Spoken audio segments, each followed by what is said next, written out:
Now watch this clip of Rob and Nick being interviewed together and see what you think. Anybody with a desk and a diploma, I would listen to them. I know my child better than an expert does, and I probably should have trusted my own instinct. And that's one of the things I did learn about the whole experience. As someone who has many desks and diplomas, what Rob said there is sadly very common and also very dangerous. First, not all professionals in any field are exactly the same, so it's important to find the right fit. However, the problem is that knowing someone personally does not equate to having clinical objectivity. Do you know why? Right, it's because emotional closeness can actually impair judgment. Furthermore, when addiction takes hold of someone, the person they know is no longer the same person because the addiction overrides who you believe them to be. I know Nick better than, some expert who's never met him. And I think had I listened to my own instincts, I would have done a lot better by Nick. Therefore, the expert actually knows Nick quite well because they're trained and experienced in addiction behaviors, which are often more common among those who are addicted to substances. This is not saying that Rob should have just blindly gone along with whatever the expert said,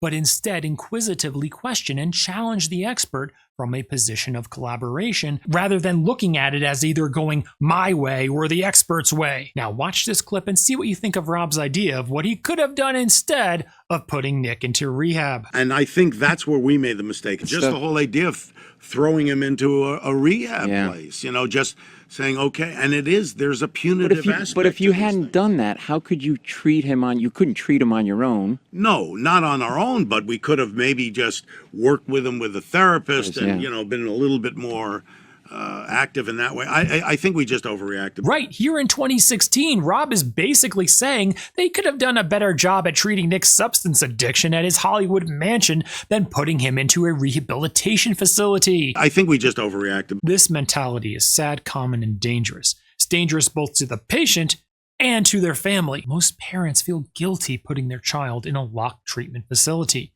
However, sometimes that's what's needed to get their child better. Do you know why this type of do-it-yourself method is often not successful? Right, because overcoming substance addiction requires more than just therapy in your family's guest house. What about when you wrecked the guest house on meth? You don't want to tell that story? Yeah, I went 10 rounds with my guest house. Psychologically, this is called hindsight bias. This is where Rob looks back at the work the rehabilitation facility apparently did to help Nick get sober, and now thinks he could have just done that in his backyard with just a visiting therapist to avoid feeling bad that he put his son in a locked treatment facility. And did you notice Nick's body language when his dad was saying what he will apparently do in the future? We could have maybe just worked with him with a therapist and, been a little bit more active in that way. I think we just overreacted. Right, Nick was not nodding in agreement with his father in understanding what may have worked better for Nick, but instead seems to be calculating that there's now probably going to be little to no penalty for relapsing again. Since Nick here in 2016 now knows he won't have to be locked in a rehabilitation facility all the way up in Maine again. I'm sick of this cycle, this using drugs, it being so temporary, the fix, then going back into a place for months on end, then getting out and just, rinse, wash, repeat. This being my life. Yeah. The penalty for relapsing now is what?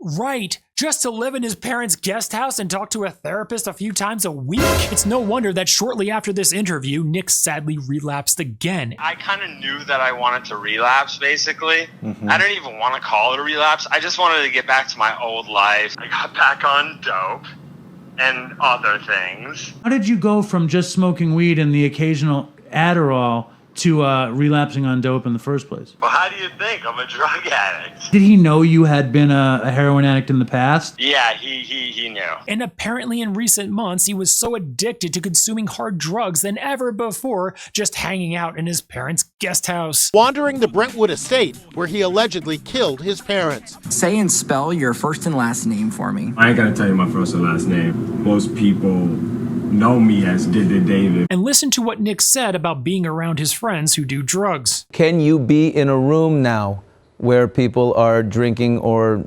smoking pot or something, or do you consciously avoid those situations? No, I want to be there when they're doing that because I don't want to feel alienated like I'm some, special case, or I don't want to feel any different or alienated. I just want to be part of the crew again, and just not do that other stuff. Right, Nick still hangs out with his apparent substance-addicted friends, so of course it was only a matter of time before he relapsed again. And this is in no way to absolve Nick of these murders, because voluntary intoxication is not typically a good legal defense to homicide, and is not typically considered temporary insanity. So if I'm guessing, Nick's legal defense is going to claim that he has some other major mental illness that caused him to do this, more than just ADHD. You're surely wondering, how does being on drugs contribute to a person acting with extreme violence to murder? In this case, the apparent combination of many drugs, such as both uppers and downers together, can not only cause prolonged sleep deprivation, but also likely impair judgment, distort perception, and remove normal impulse control, which may cause a person's pre-existing emotional dysregulation to escalate to extreme violence. You don't seem very fiery to me. You seem like you might just...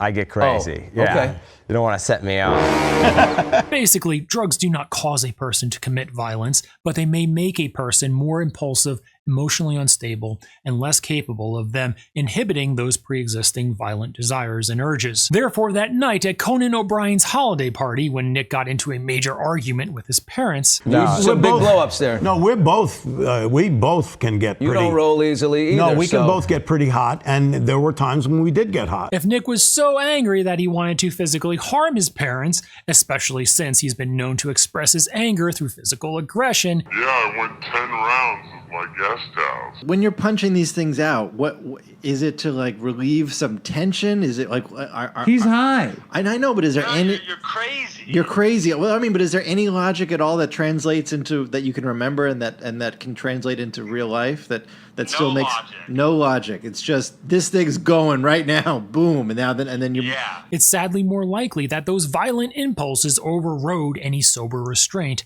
that he may have had in the past. Subscribe for more.